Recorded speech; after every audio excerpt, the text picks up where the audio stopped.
बाबा साहब की जयंती के मौके पर सीएम योगी आदित्यनाथ ने आपको बता दें हजरतगंज स्थित उनकी प्रतिमा पर माल्यार्पण किया। इस मौके पर यूपी बीजेपी के प्रदेश महामंत्री गोविंद नारायण शुक्ला ने अनादि टीवी से खास बातचीत की। उन्होंने कहा कि डॉक्टर अंबेडकर जयंती के अवसर पर भारतीय जनता पार्टी प्रदेश में अलग अलग कार्यक्रम कर रही है। हमारी सरकार में डॉक्टर अंबेडकर का सम्मान किया गया। कांग्रेस और विपक्षी दलों ने डॉक्टर अंबेडकर का अपमान करने का काम किया है। इस दौरान उन्होंने क्या कुछ कहा, आइए सुनते हैं।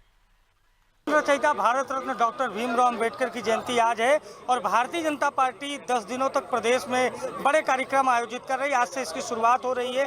हमारे साथ बातचीत करने के लिए उत्तर प्रदेश भारतीय जनता पार्टी के महामंत्री गोविंद नारायण शुक्ला जी हैं, जो भारतीय जनता पार्टी की थिंक कमेटी के भी सदस्य हैं। क्या कुछ सोचा है भारतीय जनता पार्टी ने इन 10 दिनों में? पार्टी बाबा साहब अम्बेडकर जी की जयंती पर हम सभी नमन करते हैं। उत्तर प्रदेश के सभी बूथों पर हम उनका चित्र लगा के पुष्पार्चन करेंगे और साथ ही सभी जिलों में हम जन जागरण की गोष्ठियां करेंगे। ये कांग्रेस ने जो एक झूठा प्रचार किया है इसका उजागर करेंगे। हम बता सकते हैं कि कांग्रेस ने बाबा साहब अम्बेडकर को चुनाव हराने का काम किया। बाबा साहब अम्बेडकर जी की प्रतिमा जो लगनी चाहिए, जो स्मारक बनना चाहिए था उनके अंत्येष्टि स्थल का, कांग्रेस ने नहीं बनाया, जबकि अपने नेताओं का बनाया। मोदी जी ने उस काम को पूरा किया। मोदी जी ने पंचतीर्थ का विकास किया, बाबा साहब के अंत्येष्टि स्थल भी बनाने का काम किया। जहां कांग्रेस ने अपने नेताओं को भारत रत्न देने का काम किया तो वहीं बाबा साहब को भारत रत्न भी नहीं दिया। भारतीय जनता पार्टी ने बाबा साहब को भारत रत्न देकर के सम्मान देने का काम किया। इन सभी बातों को लेकर के हम जन जागरण कांग्रेस से ज़्यादा इस समय समाजवादी पार्टी दलितों पर फोकस करी। अखिलेश यादव भी अभी थोड़ी देर पर यहाँ पर माल्यार्पण करेंगे।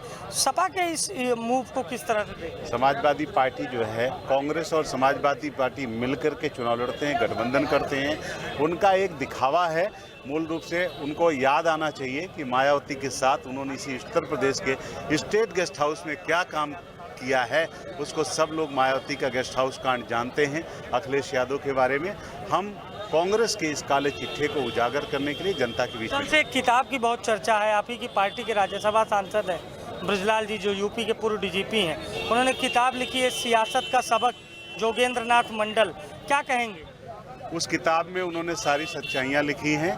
जनता को जागरण के लिए आम जन को उसको पढ़ना चाहिए और निश्चित रूप से जनता उस विषय को जानने के लिए इच्छुक भी है और जागरूकता धीरे धीरे आ रही है। कांग्रेस का ये दोहरा चरित्र समाप्त होगा। तो देखिए, कांग्रेस का दोहरा चरित्र समाप्त होगा और कांग्रेस और समाजवादी पार्टी दलित वर्ग को गुमराह कर रही है। इस बातें कही हैं आज अंबेडकर जयंती के मौके पर उत्तर प्रदेश भारतीय जनता पार्टी के प्रदेश महामंत्री गोविंद नारायण शुक्ला ने। शिवांशु के साथ अभिषेक शर्मा, लखनऊ।